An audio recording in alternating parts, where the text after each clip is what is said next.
This is Dormouse03 continuing my Max Payne 3 hardcore walkthrough, and this is Chapter 2.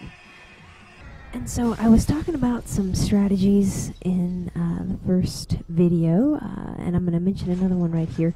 So when you do these, I want to call them breaching sections, but they're bullet time sections, try to kill as many guys during them as possible. I think I was able to get 3 or 4 of the 6 of these dudes, and it's just, it puts you in a much better position if you can kill as many of them as you can going through that window.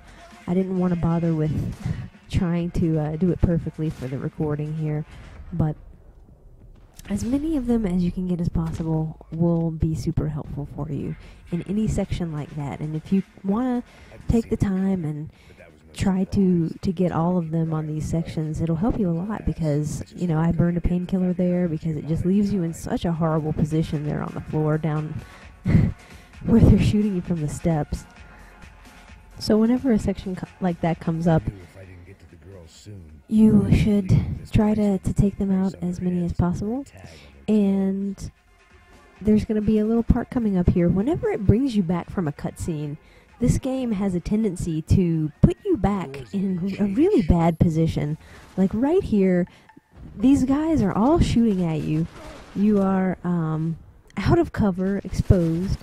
And so a good method right there that I didn't use in this run, but I have used before, is to shoot dodge toward that guy in front of you. I don't shoot dodge a lot on these harder difficulties, but that's one place where it might be beneficial to do that, because it makes it harder for the guys to hit you, and it'll move you forward more quickly to get out of the line of sight of these guys in this level up here. So that's something to try if you're having some trouble in that spot right there. And something that I should mention as well, I was talking about some strategies in the first video, and one of them is something that I'm using right here, the sort of peeking around cover and slowly, tentatively making your way out to catch enemies before they can see you. And this Uzi is not the most accurate of weapons. I should probably just be using my pistols right here, but you know, I had ammo for it, so whatever. And so that's a really, really useful strategy, peeking around cover, using your shoulder swap left and right on the D-pad to be able to do that around both left and right corners. And you'll see me doing it a lot during this guide. Another thing that I mentioned in the first video was, if you do have to get into cover and peek out to shoot enemies, because there are some places where you just can't avoid doing that. You have to do it that way. And you want to make sure that you're in bullet time as much as possible, but since you don't build up bullet time as quickly on this difficulty setting, a lot of times you'll have to be coming out of cover when you do not have bullet time and don't have the luxury of putting it on for the entire time that you are out of cover. And so when you're doing that, you want to just be popping out of cover for brief, like fractions of seconds, because they lock onto you really, really quickly on this difficulty, and they are very accurate. And when 1 to 3 bullets from a weapon will put you down, like right then, that guy who sort of came around and snuck up on me. I mean, you just really need to be keeping yourself in cover as much as you can.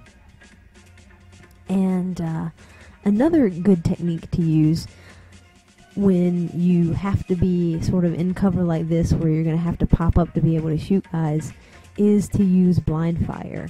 And I use it a good bit, especially when you can afford to burn some bullets.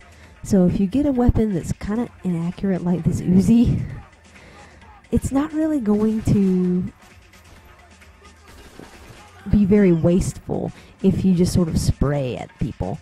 And I mean, you don't want to do it frivolously. You want to have some strategy behind it, so you're either blind firing or you're kind of spraying because you want to stop them from shooting at you, knock them down on the floor.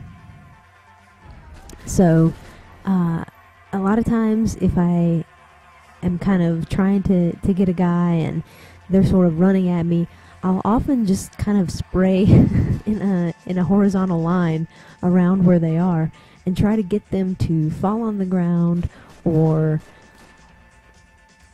at the very least stop shooting and stagger a little bit long enough for me to get a precision shot on them. Because, like I said, they just are so very accurate on this difficulty setting, and when their bullets kill you so fast, you need to do anything that you can to keep them from shooting at you. So there was a painkiller there. There's another one up in this booth that I'm about to go to. And you want to be picking up painkillers, know where they are, and pick them up. And don't be afraid to use them, because they don't carry through to the next chapter. And it's just, you don't need to be wasting your time going back and redoing checkpoints a lot of times if you've, used one painkiller in an area or something, because they are fairly plentiful.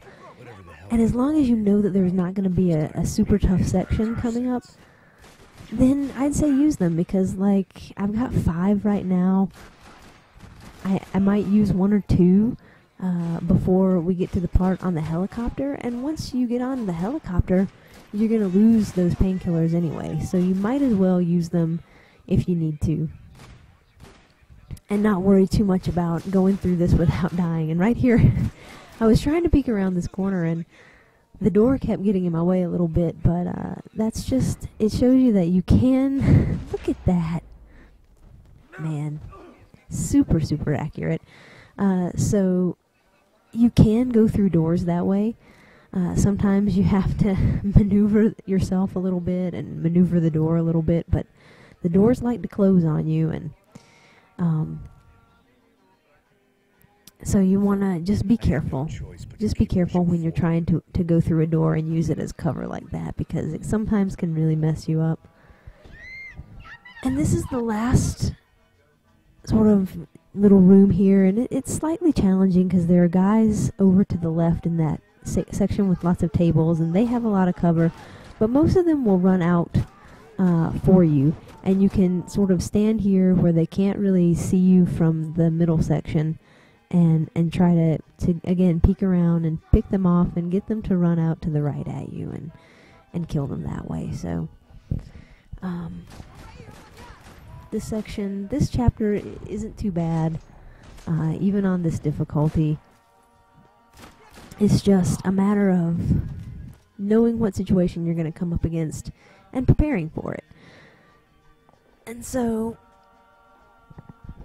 other strategies I will mention as they come to mind throughout this guide. I'm gonna, again, I did an old school run, and I used a lot of similar strategy, and so I'm gonna try to make this one as different in my commentary as possible.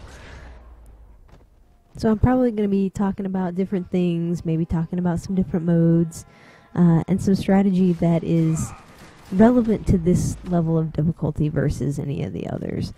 And so, something that I have noticed on this one, I will mention in the next video, because we're coming up to the end of this one. And I will see you then. Thanks for watching, guys.